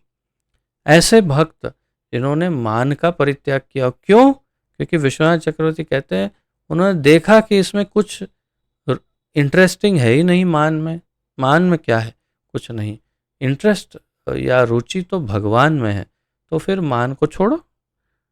या फिर मानसाहा का अर्थ ब्रह्मा जी के पुत्र 4 कुमार भी हो सकते हैं, ऐसा विश्वनाथ चक्रवर्ती ठाकुर कहते हैं कि मानसा जो भगवान ब्रह्मा जी के मानस पुत्र है, तो कौन है मानस पुत्र? वे हैं 4 कुमार इत्यादि। और फिर आगे बहुत कुछ समझाते हैं विश्वनाथ चक्रवर्ती ठाकुर, लेकिन सार अंत में फिर सार देते हैं सब समझाने के बाद, और वो सार मैं आपको बता रहा हूँ। भागवत के सभी अध्याय और कहानियाँ या तो जो कथाएं हैं भगवान की महिमा के आभूषण हैं। भागवत के सभी अध्याय और कथाएं भगवान की महिमा के आभूषण अलंकार है। अन्य पुराणों में हालांकि कई कहानियां भगवान की महिमा से रहित हैं, अन्य पुराणों में भी कथाएं हैं, लेकिन वे भगवान की महिमा से रहित हैं और इसीलिए वे कौवों के स्थान है। श्रील विश्वनाथ चक्रवर्ती ठाकुर कह रहे हैं कि इसीलिए अन्य जो शास्त्र हैं, अन्य पुराण हैं, इसमें भगवान का वर्णन नहीं है, वो कौवों के स्थान है, अर्थात वो सब त्याग करने योग्य शास्त्र हैं, ऐसा श्रील विश्वनाथ चक्रवर्ती। तो सभी आचार्यों ने यथा योग्य समझाया है। मैंने अधिक श्रील वल्लभाचार्य का बहुत अधिक अध्ययन नहीं किया है, तो इसलिए मैं यहाँ प्रस्तुत भी नहीं कर रहा हूँ, परंतु क्योंकि उन्होंने बहुत ही अधिक लंबे लंबे तात्पर्य लिखे थे, इतना समय नहीं था मेरे पास, और सार रूप में मैंने देखा ऊपर ऊपर से कि उन्होंने श्रीधर स्वामी का ही सार लिया है। अब यहाँ पर श्रीधर स्वामी किस प्रकार समझाते हैं वो बहुत सुंदर है, वो मैं आपके सामने प्रस्तुत करता हूँ। वे इस प्रकार कहते हैं, मानस अर्थात ये तीन शब्दों को अलग समझाते हैं। मानस, हंस, उशिक, शया। तो मानस, हंस और उशिक शया, इन तीनों शब्दों तो पहला अर्थ निकालते हैं। मानस का अर्थ है सत्वगुणी या भक्त, यानी परमहंस या भक्त या सत्वगुणी। हंस का अर्थ है परमहंस या भक्त, और उशिक्षया का है अर्थ सुंदर ब्रह्म रूपी दिव्य निवास स्थान या दिव्य निवास स्थान, जैसे प्रभुपाद जी ने कहा उत्तम स्थान।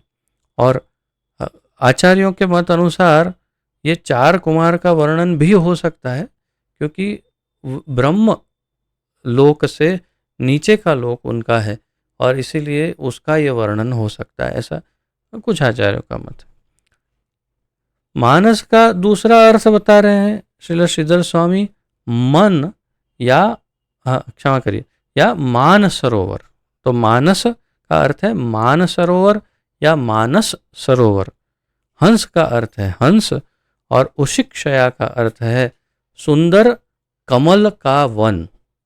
उशिक्षया शब्द का एक और अर्थ है कमल का वन, जहाँ पर सुंदर कमल हो ऐसा वन और एक तालाब, उसे कहते हैं उशिक्षया। तो ये भी ठीक है, परंतु सार रूप में वही उसका वास्तविक अर्थ है कि एक परमहंस भक्त जो है वो ऐसे असत शास्त्रों में इंटरेस्ट नहीं लेता इसमें भगवान का वर्णन ना हो इति। तो ये हमने इस 10वें श्लोक का अर्थ समझा। 11वां जो श्लोक है उसका तात्पर्य बहुत ही अधिक लंबा लिखा है प्रभुपाद जी ने, और मैंने जैसे बताया भौतिक आधुनिक भौतिक दृष्टिकोण से उन्होंने सब समझाया है, सब पॉलिटिक्स और ये सब के दृष्टिकोण से।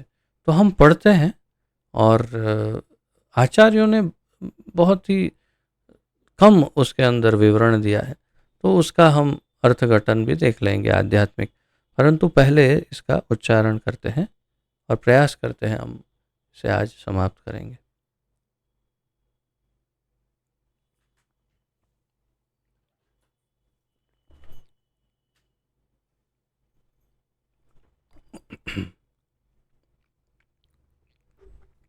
और ये श्लोक जो है श्रील प्रभुपाद जी के अत्यंत प्रिय श्लोकों में से एक श्लोक है। श्रील प्रभुपाद जी ये श्लोक कई बार इसका उच्चारण करते थे अपने वक्तव्यों में, आलेखनों में, मॉर्निंग वॉक्स में, लेक्चरों में और किताबों में, ग्रंथों में उन्होंने ये श्लोक का कई बार वर्णन किया है। क्योंकि वास्तव में ये श्लोक है भी बड़ा महत्वपूर्ण। आप चाहें तो इसे कंठस्थ भी कर सकते हैं, बहुत सुंदर भी है, गाने में भी अच्छा लगता है, सुंदर श्लोक है ये। तो आइए इसका उच्चारण करते हैं।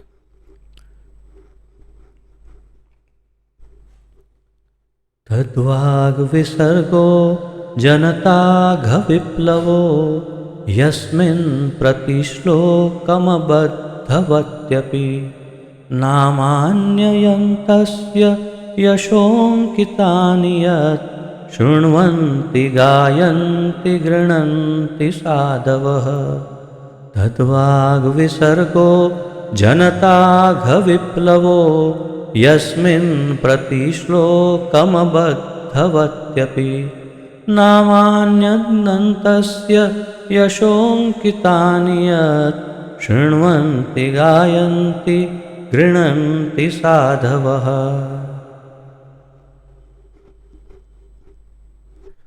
तद्वाग् विसर्गो जनताघ विप्लवो यस्मिन् प्रतिश्लोकमबद्धवत्यपि नामान्यनन्तस्य यशोऽङ्कितानि यत् शृण्वन्ति गायन्ति गृह्णन्ति साधवः।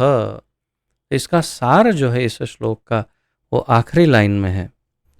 आखिरी लाइन में इस श्लोक का संपूर्ण सार समाया हुआ है। शृण्वन्ति गायन्ति गृह्णन्ति साधवः। भगवान के नाम और उनके गुणगान तो मैं पहले ही बता दूं, श्रील जीव गोस्वामी इस प्रकार इसका तात्पर्य लिख रहे हैं और सार रूप में श्रील जीव गोस्वामी बताते हैं कि भगवान के नाम का संकीर्तन, जप और उनका गुणगान और भागवत के रूप में गुणगान, ये हमेशा भक्तजन शृण्वन्ति सुनते हैं, गायन्ति गाते हैं, और अगर कोई सुनने वाला हो तो गाते हैं, अगर कोई सुनाने वाला हो तो सुनते हैं, और अगर दोनों में से कोई ना हो तो श्रील जीव गोस्वामी कहते हैं गृह्णन्ति, तो अपने आप ही अपने आप को सुनाते हैं, साधवः। ये है इसका सार। अर्थात इतना महत्वपूर्ण है भगवान के नाम का संकीर्तन और उनके गुणों का ये श्रीमद् भागवत, ऐसा श्रील जीव गोस्वामी बताते। शब्दार्थ। तत् उस, वाक वाणी, विसर्गः सृष्टि, जनता जन सामान्य सामान्य जनता, अघ पाप अघासुर, अघ असुर, अघ यानी पाप, पाप का ही असुर, असुर ही पूरा पाप, अघ, विप्लवः क्रांतिकारी, विप्लव क्रांति या एक विस्फोट, बहुत बड़ा एक विस्फोट, क्रांति का विस्फोट, उसे विप्लव कहते हैं। आजकल हमारे जो यूथ प्रीचर्स हैं वो सब ऐसा इसका उपयोग कर रहे हैं इस शब्द का, और आध्यात्मिक विप्लव यानी आध्यात्मिक क्रांति, और सब यूथ को इकट्ठा करके एक प्रोग्राम करते हैं, बहुत सुंदर। यस्मिन जिसमें, प्रति श्लोकम प्रत्येक श्लोक, अबद्धवती अनियमित रूप से रचा गया, यानी अबद्धवती इस शब्द का अर्थ श्रील श्रीधर स्वामी ऐसा करते हैं। वे कहते हैं कि अबद्धवती का अर्थ ऐसा हो सकता है कि जिसमें व्याकरण की भूल हो, व्याकरण में कुछ गड़बड़ हो, या ठीक से व्याकरण ग्रामर को ध्यान में न रखते हुए लिखा गया हो, यानी त्रुटिपूर्ण आलेखन हो, उसे कहते हैं अबद्धवती। तो अनियमित से रूप से रचा गया। अपि होते हुए भी, नामानि दिव्य नाम, तो नामानि शृण्वन्ति गायन्ति गृह्णन्तः, ये अर्थ है यहाँ नाम, भगवान का दिव्य नाम आदि, नाम आनी, नामानी है इसलिए नाम और आदि सब, अनंतस्य असीम भगवान के, यशः महिमा, अंकितानि चित्रित, यत जो शृण्वन्ति सुनते हैं, गायन्ति गाते हैं, गृह्णन्ति स्वीकार करते हैं, साधवः शुद्ध मनुष्य जो निष्ठावान है।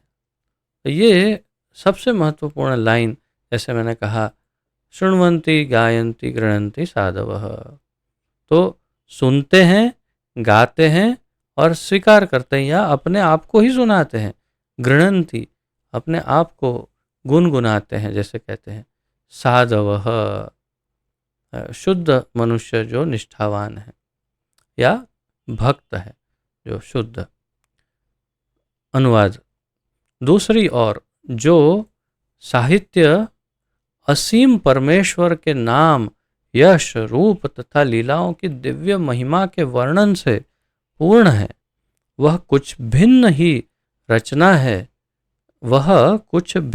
रचना है जो इस जगत की गुमराह सभ्यता के अपवित्र जीवन में क्रांति लाने वाले दिव्य शब्दों से ओतप्रोत है। दूसरी ओर, तो पहले जैसे आचार्यगण बताते हैं, श्रील विश्वनाथ चक्रवर्ती ठाकुर कहते हैं कि पहले नेगेटिव बात कही, नकारात्मक, और फिर सकारात्मक बात कही। बात एक ही है, श्रीमद् भागवत का महिमा या भगवान का महिमा, परंतु पहले नकारात्मक बात कही कि जो कौवे ये करते हैं, ऐसी ऐसे वहाँ पर हंस नहीं जाते।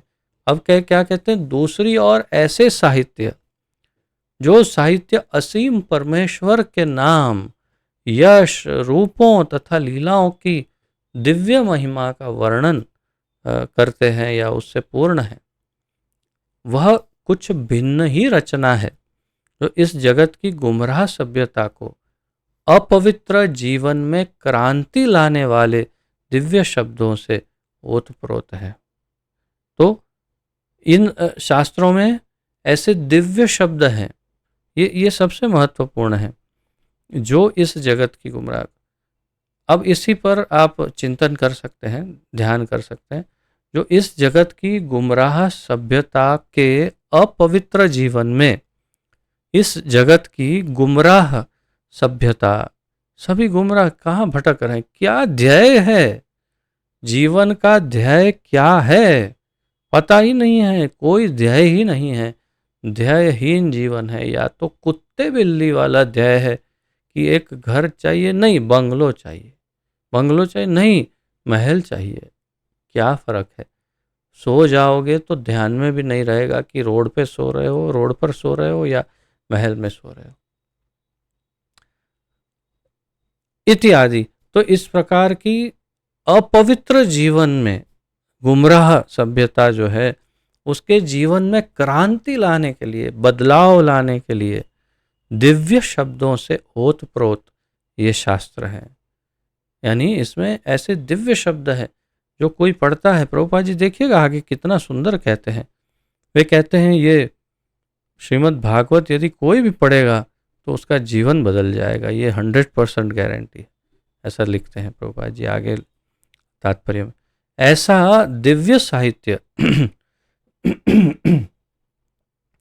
चाहे वह ठीक से न भी रचा हुआ हो, यानी अबद्धवती अनियमित रूप से रचा गया या ठीक से नहीं रचा गया हो, ऐसे पवित्र मनुष्यों द्वारा सुना, गाया तथा स्वीकार किया जाता है, जो नितांत निष्कपट होते हैं। तो ऐसे साधव, निष्कपट साधु जो होते हैं, शुद्ध भक्त, वो ऐसे शास्त्रों को, जिसमें कुछ शायद त्रुटियां हो भी सकती है, लेकिन जिसमें भगवान का वर्णन है, दिव्य वर्णन है, और ऐसे शास्त्र जिससे संपूर्ण मानव सभ्यता में बदलाव आए, ऐसे शास्त्रों को वे सुनते हैं, गाते हैं और उसका मंथन करते हैं या स्वीकार करते हैं, जैसे प्रभुपाद जी लिख रहे हैं। तात्पर्य। महान चिंतकों की विशेषता है कि वे बुरे से बुरे में से भी श्रेष्ठतम को खोज निकालते हैं। जैसे हंस दूध और पानी को मिक्स करने पर ऐसा कहा जाता है कि वे उसमें से सिर्फ दूध पी लेते हैं, पानी छोड़ देते हैं। कैसे हो सकता है? ये तो हमारी कल्पना शक्ति से बाहर है, लेकिन ऐसा कहते हैं। तो तात्पर्य ये है कि महान जो भक्त लोग हैं वे बुरे में से श्रेष्ठ को निकाल लेते हैं और वही लेते हैं, बुरा बुरा सब छोड़ देते हैं। कहा गया है कि बुद्धिमान मनुष्य को चाहिए कि विष के कुंड से भी अमृत ग्रहण कर ले, गंदगी में भी पड़े सोने को स्वीकार करे, अज्ञात कुल की भी उत्तम तथा सुयोग्य पत्नी ग्रहण कर ले और अछूत से अछूत कुल से संबद्ध शिक्षक से भी सद उपदेश प्राप्त करे। मेरे ख्याल से जहाँ तक मेरा स्मरण है ये चाणक्य नीति से लिया होगा श्रील प्रभुपाद जी ने। थोड़ा ढूंढने पर इसके श्लोक भी मिल जाएंगे इंटरनेट पर।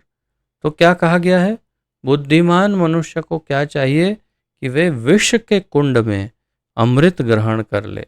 अगर विष से भरा हुआ कुंड है, उसमें यदि अमृत कहीं रखा हुआ है तो वो निकाल ले। गंदगी में पड़े हुए सोने को स्वीकार करे।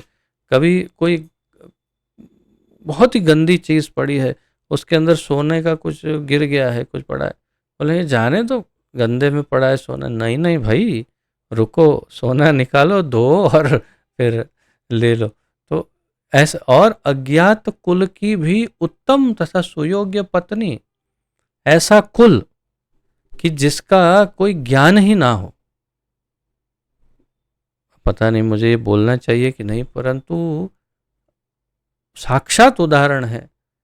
आज तक मेरी पत्नी का कुल मैंने पूछा नहीं है, आज तक नहीं, मुझे पता ही नहीं है कि उनका मूल रूप से जन्म का जो कुल होता है वो कौन सा है।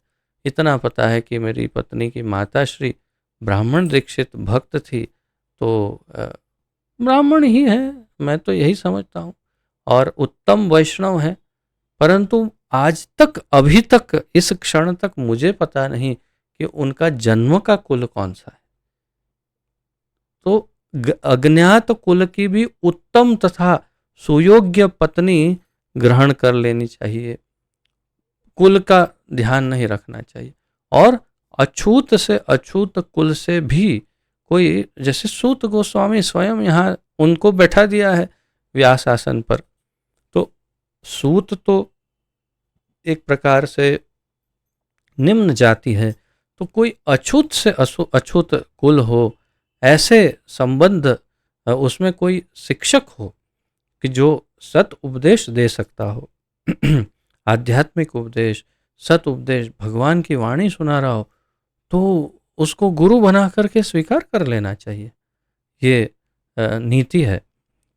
ये कुछ नैतिक शिक्षाएं हैं जो सभी स्थानों पर बिना किसी अपवाद के हर एक पर लागू होती है।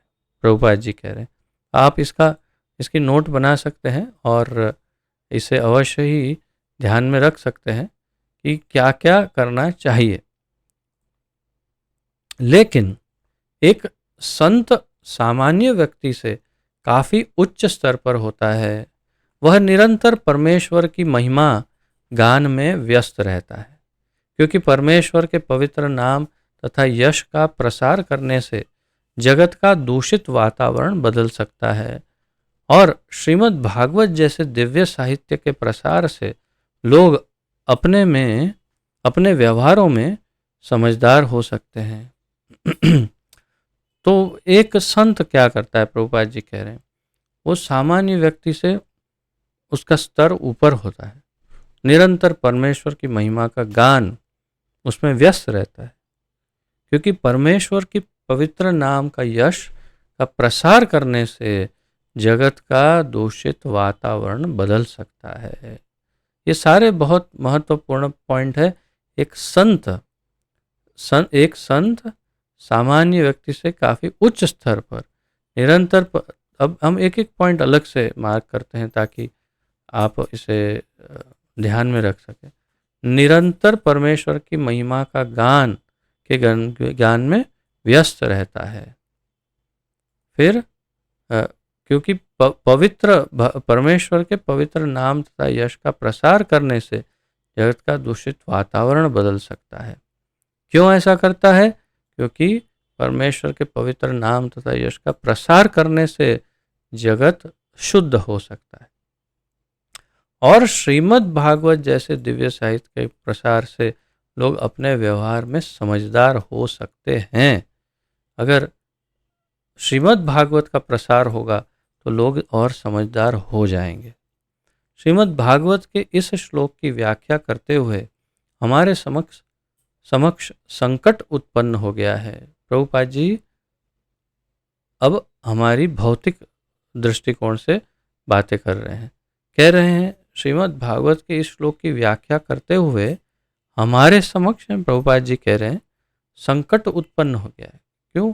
हमारे पड़ोसी मित्र चीन ने भारत की सीमा पर सैनिक आक्रमण कर दिया है।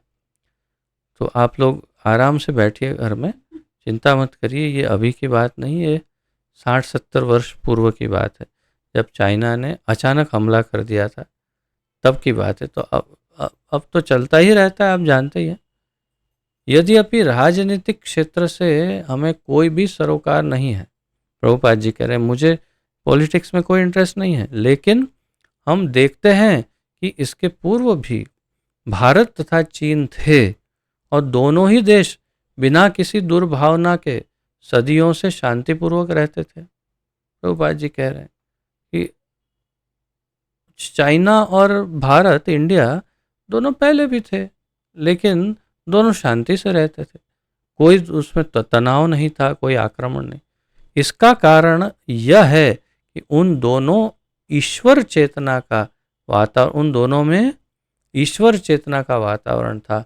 और इस महीमंडल, मही यानी धरती, मंडल यानी पृथ्वी में का प्रत्येक देश ईश्वर से डरता था, शुद्ध हृदय वाला तथा सरल था, और राजनीतिक कूटनीति का कोई प्रश्न ही नहीं था। तो इसका कारण क्या था? क्यों पहले दोनों देश थे लेकिन झगड़ा नहीं था? क्योंकि इसमें ये सारे गुण थे कि वो ईश्वर से डरते थे, शुद्ध हृदय वाले थे, सरल थे, और राजनीतिक कूटनीति का उपयोग नहीं करते थे।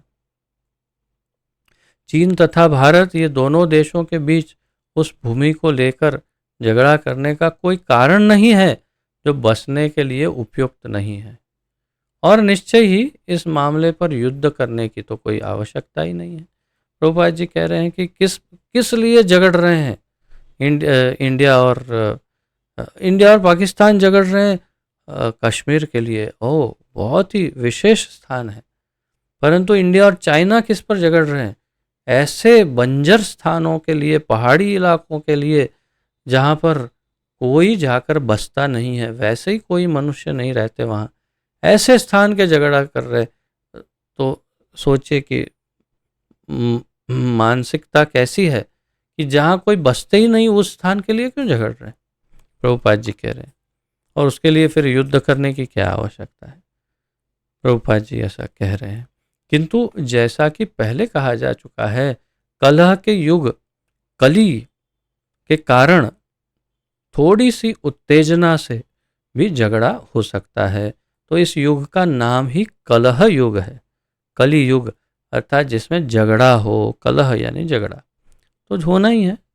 यह किसी अन्य कारण से नहीं, अपितु इस युग के प्रदूषित वातावरण के कारण है।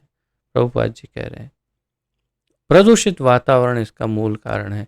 एक वर्ग के लोग परमेश्वर के नाम तथा यशोगान को रोकने के लिए नियमबद्ध प्रचार कर रहे हैं, और कुछ ऐसे लोग हैं विशेष जो भगवान के नाम का यशोगान रोकने का नियमबद्ध प्रचार कर रहे हैं, बहुत भयानक प्रयास कर रहे हैं कि किसी तरह से भगवान के नाम का प्रचार प्रसार रुक जाए, ऐसा प्रयास करते हैं।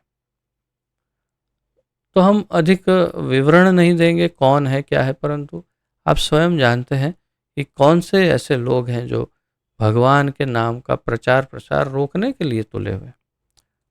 अतएव विश्व भर में श्रीमद् भागवत के संदेश को प्रसारित करने की परम आवश्यकता है, प्रभुपाद जी कह रहे हैं। इसीलिए श्रीमद् भागवत के प्रचार की आवश्यकता किसमें? विश्व भर में, संपूर्ण विश्व में प्रत्येक जिम्मेदार भारतीय, मैं आपको ये बता दूं, निश्चय ही जब ये लिखा होगा प्रभुपाद जी ने, तब वे वृंदावन में थे और कहीं अभी तक विदेश में गए ही नहीं थे, क्योंकि पहला स्कंद संपूर्ण रूप से लिखकर ही वे विदेश गए थे। अर्थात जब वे यहाँ लिख रहे थे तब वृंदावन में निवास कर रहे थे, अभी इस्कॉन की स्थापना ही नहीं हुई थी।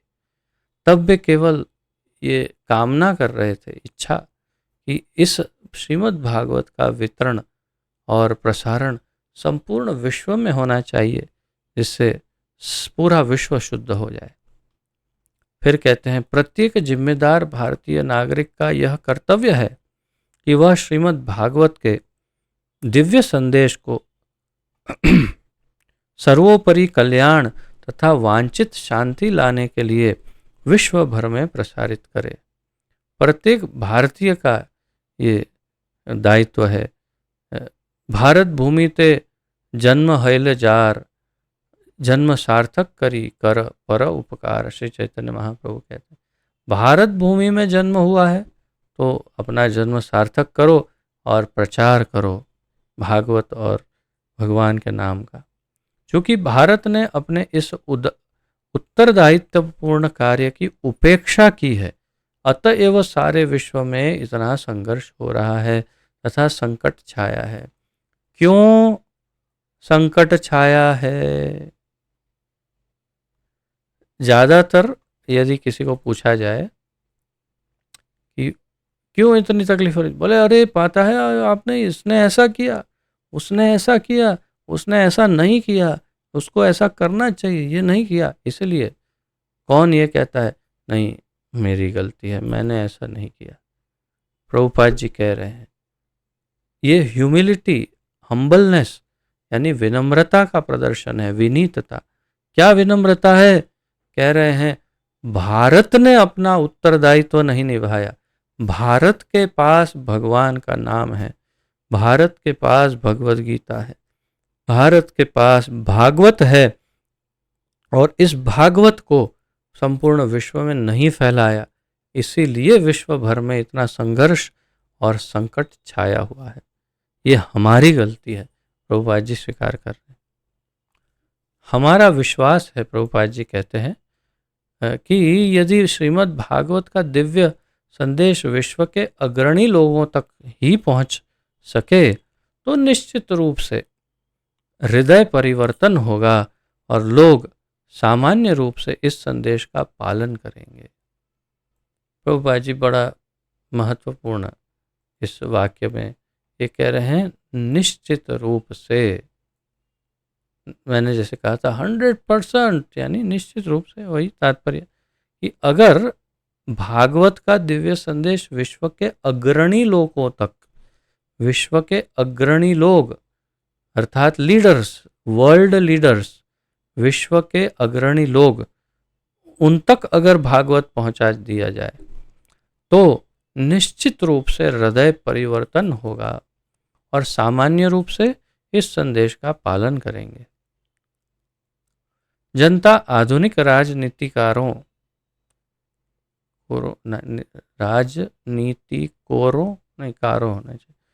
तथा नेताओं के हाथ की कठपुतली बनी हुई है। आधुनिक जनता इस राजनीतिज्ञों की कठपुतली है। यदि इन नेताओं के ही हृदय परिवर्तित हो सके तो विश्व के वातावरण में आमूल परिवर्तन हो सकेगा। ये नेताओं के कारण जनता भ्रमित है। अगर नेता ही परिवर्तित हो जाए तो जनता अपने आप परिवर्तित हो जाएगी। हमें पता है कि जन सामान्य में ईश्वर चेतना को जगाने तथा विश्व वातावरण का पुनः आध्यात्मिकरण करने के लिए दिव्य संदेशों वाले इस महान ग्रंथ को प्रस्तुत करने का हमारा सत प्रयास अनेक कठिनाइयों से भरा है। पहले से ही उन्होंने सोच लिया कि इस भागवत को यदि विश्व में प्रसारित करना हो बहुत कठिनाई आएगी। और देखिए पहले से ही कितने निराश हुए हैं प्रभुपाद जी। क्योंकि जगत को, सत्य को जानते, ये नहीं कि निराशावादी थे, वे निराश हो चुके हैं क्योंकि देख चुके हैं इस जगत को, फिर भी उन्होंने सिद्ध किया कि वो निराशावादी नहीं थे, वे केवल वास्तविकता व्यक्त करते थे। और इसीलिए लिखते हैं, इस विषय को यथेष्ट भाषा में, विशेष रूप से विदेशी भाषा में, क्या लिखा है प्रभुपाद जी ने इंग्लिश में? विदेशी भाषा ही लिखा है, फॉरेन लैंग्वेजेस, ओके। विदेशी भाषा में प्रस्तुत करना निश्चित रूप से विफल प्रयास होगा, और चाहे हम जितना भी प्रयास करें, इसमें अनेक साहित्यिक त्रुटियां रह जाएंगी। लगेगा कि निराशाजनक ये वाक्य है, परंतु ये निराशाजनक नहीं, ये सत्य है कि कितना भी प्रयास करेंगे लेकिन इसमें बहुत कठिनाई आने वाली है, प्रभुपाद जी कह रहे हैं। लेकिन हमारा विश्वास है कि इस संबंध में चाहे कितनी भी त्रुटियां रह जाएं,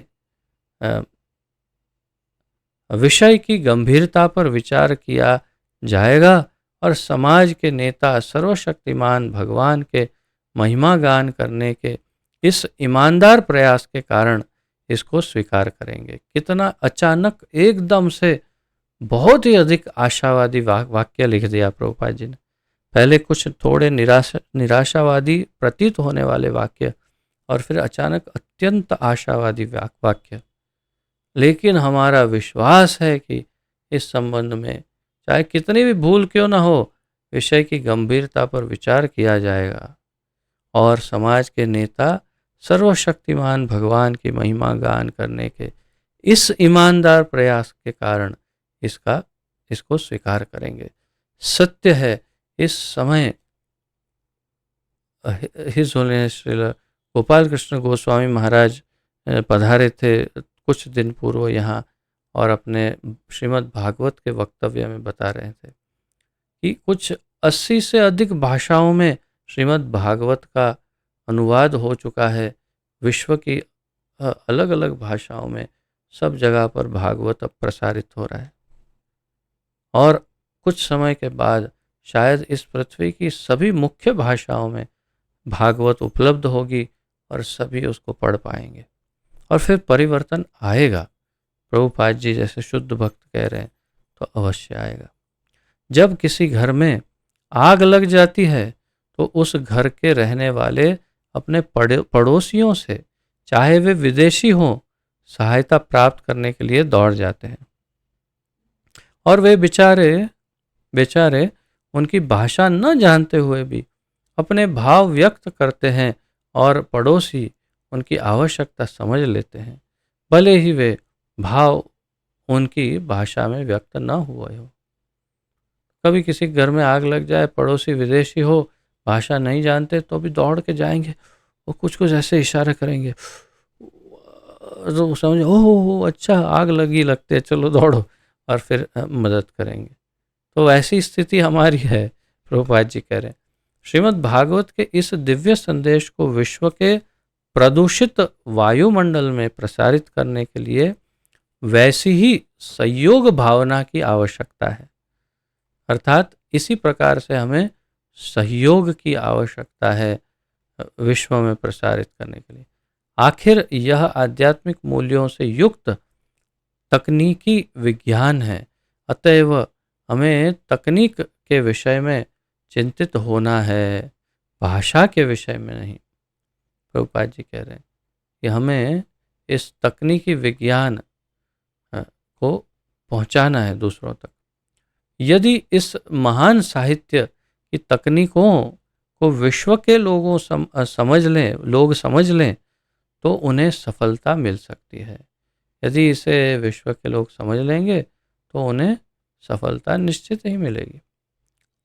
जब विश्व भर की जनता में अनेक भौतिकवादी कार्यकलाप चलते रहते हैं तो इसमें कोई आश्चर्य नहीं कि कोई व्यक्ति या राष्ट्र तनिक सी उत्तेजना पर किसी दूसरे व्यक्ति या राष्ट्र पर आक्रमण कर दे।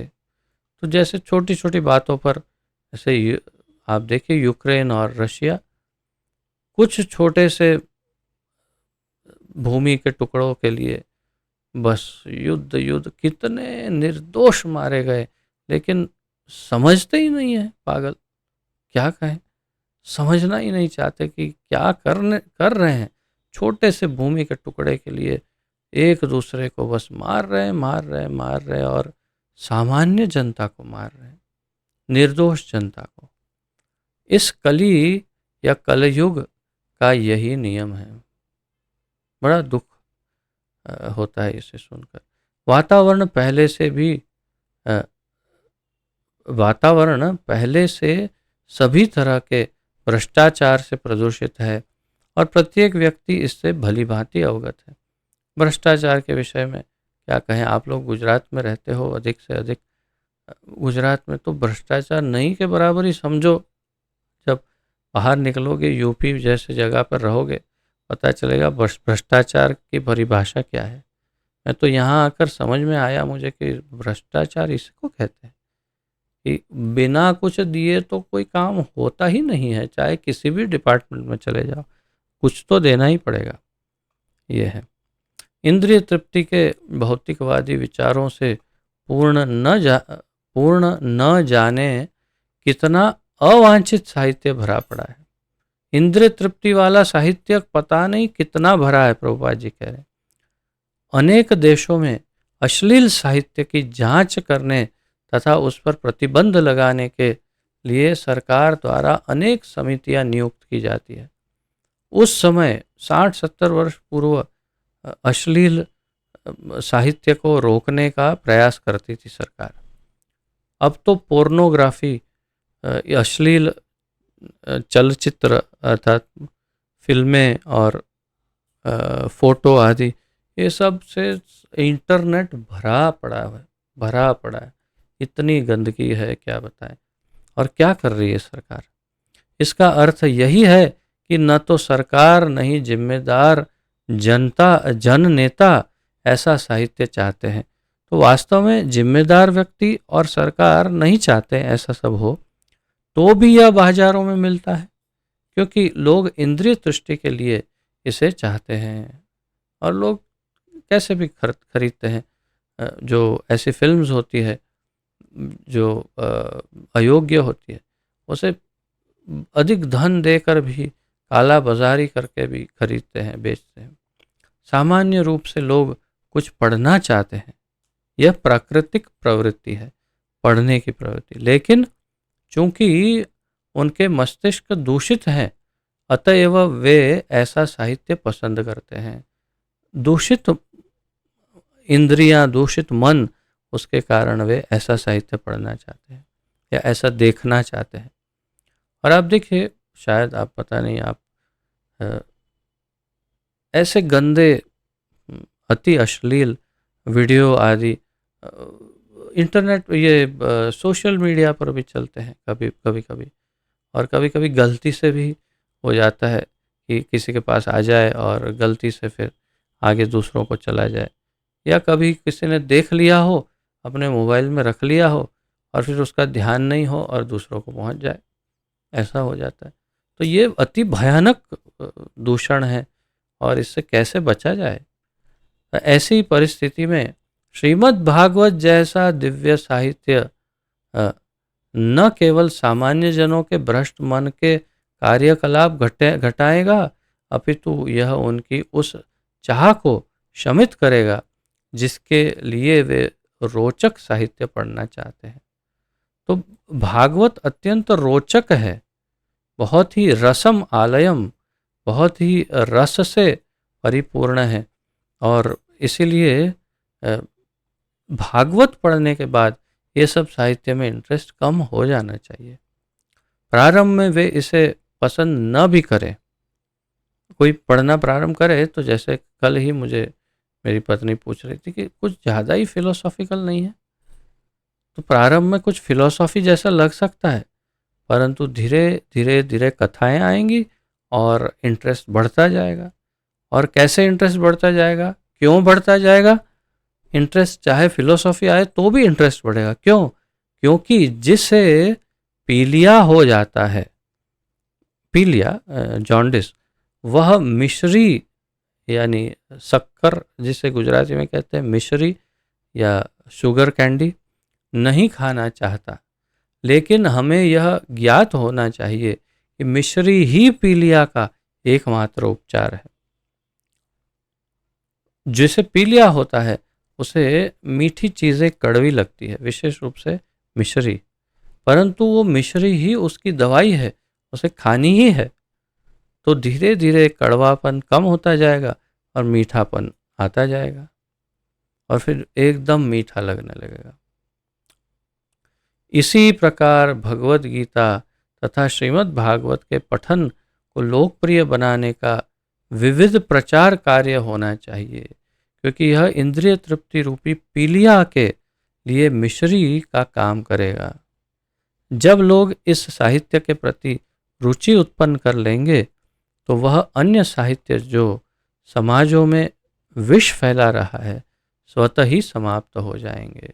और इस प्रकार अगर भगवत गीता भागवत प्रसारित होंगे तो अन्य साहित्य अपने आप उसका विनाश हो जाएगा। अतः हमारा विश्वास है, प्रभुपाद जी कह रहे हैं, कि मानव समाज का प्रत्येक व्यक्ति श्रीमद् भागवत का स्वागत करेगा, भले ही उसके प्रस्तुत रूप में अनेक त्रुटियां क्यों न हो, क्योंकि इसकी संस्तुति श्री नारद ने की है, जो कृपा करके इस अध्याय में प्रकट हुए हैं। इस प्रकार श्रील प्रभुपाद जी बहुत सुंदर उद्घोषणा कर रहे हैं, भविष्यवाणी कर रहे हैं कि इस भागवत का पूरे विश्व में स्वागत किया जाएगा और सभी लोग इसे पढ़ेंगे और लाभान्वित होंगे। श्रील प्रभुपाद की जय, श्रीमद् भागवत महापुराण की जय। तो इस प्रकार आज इन श्लोकों का अध्ययन समाप्त हुआ। यदि किसी का कोई प्रश्न, उत्कंठा, जिज्ञासा आदि है तो प्रस्तुत कर सकते हैं, अन्यथा विराम लेंगे।